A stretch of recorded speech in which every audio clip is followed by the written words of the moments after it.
Thrissur Peringalkuthu LPS സ്കൂളിന് നേരെ കാട്ടാന ആക്രമണത്തിൽ സ്കൂളിന്റെ അടുക്കളയും ശുചിമുറിയും തകർത്തു. വിവരങ്ങളുമായി അനീഷ് ആന്റണി ചേരുന്നുണ്ട്. അനീഷ്, എപ്പോഴായിരുന്നു ഈ സംഭവം? കൂടുതൽ വിവരങ്ങൾ. രാത്രിയാണ് ഇങ്ങനെ ഒരു കാട്ടാനയുടെ ആക്രമണം ഉണ്ടായതെന്നാണ് വിലയിരുത്തൽ. കാരണം ഇന്ന് രാവിലെയാണ് ഇങ്ങനെ ആക്രമണം ഉണ്ടായതായി നാട്ടുകാർ, പ്രദേശവാസികൾ കാണുന്നത്. പെരിങ്ങൽകുത്ത് LP സ്കൂളിന് നേരെയാണ് ആക്രമണം ഉണ്ടായത്. ഈ ആക്രമണത്തിൽ സ്കൂളിന്റെ അടുക്കളയും അതുപോലെ ശുചിമുറിയും ഒക്കെ തകർത്തിട്ടുണ്ട്. മാത്രമല്ല, ഈ പ്രവേശന ഗേറ്റ് ഉൾപ്പെടെ തകർത്താണ് കാട്ടാനകൾ അകത്തേക്ക് പ്രവേശിച്ചത്. ഈ ആനകൾ നടന്നിട്ടാവണം ഒരുപക്ഷെ ഈ സ്കൂളിന്റെ തറയിൽ പാകിയിട്ടുള്ള ടൈലുകൾ ഉൾപ്പെടെ നശിച്ചു പോയിട്ടുണ്ട്.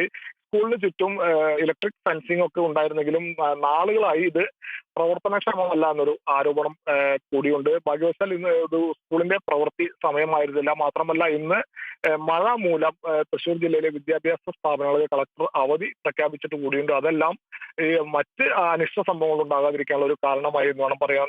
ഒരു കാര്യം, രാത്രിയിലാണ് ആക്രമണം ഉണ്ടായത്.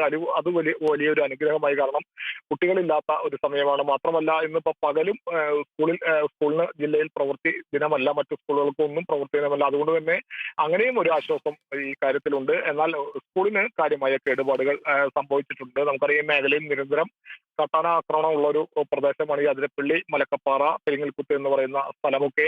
നിരന്തരം വാഹനങ്ങൾക്കെതിരെയും അതുപോലെ തന്നെ വഴിയാത്രക്കാർക്കെതിരെയും ഒക്കെ ഈ കാട്ടാനകൾ ആക്രമണം അഴിച്ചുവിടുന്നൊരു പ്രദേശമാണ്. കഴിഞ്ഞ ദിവസമാണ് മലപ്പുറത്ത് നിന്ന് എത്തിയ അതിരപ്പള്ളിയിലേക്കുള്ള വിനോദസഞ്ചാരികൾക്ക് നേരെ കാട്ടാന ആക്രമണം അഴിച്ചുവിട്ടത്. കാറിന്റെ പുറകുവശത്തെ ഡോർ ഉൾപ്പെടെ കുത്തി തകർത്ത ഒരു സംഭവമൊക്കെ ഏറ്റവും ഒടുവിൽ ഉണ്ടായി. ഭാഗ്യവശാൽ കാർ അവിടെ നിന്നും വേഗത്തിൽ എടുത്തു പോയതുകൊണ്ട് മാത്രം അവർക്ക് മറ്റ് പരിക്കുകളൊന്നും തന്നെ ഏൽക്കാതെ രക്ഷപ്പെട്ടു എന്ന് വേണം പറയാൻ. അതിന്റെ ഏറ്റവും ഒടുവിലാണ് ഇത്തരത്തിൽ സ്കൂളിന് നേരെ കാട്ടാനയുടെ ആക്രമണം ഉണ്ടായിരിക്കുന്നത്. അതിര ശരി.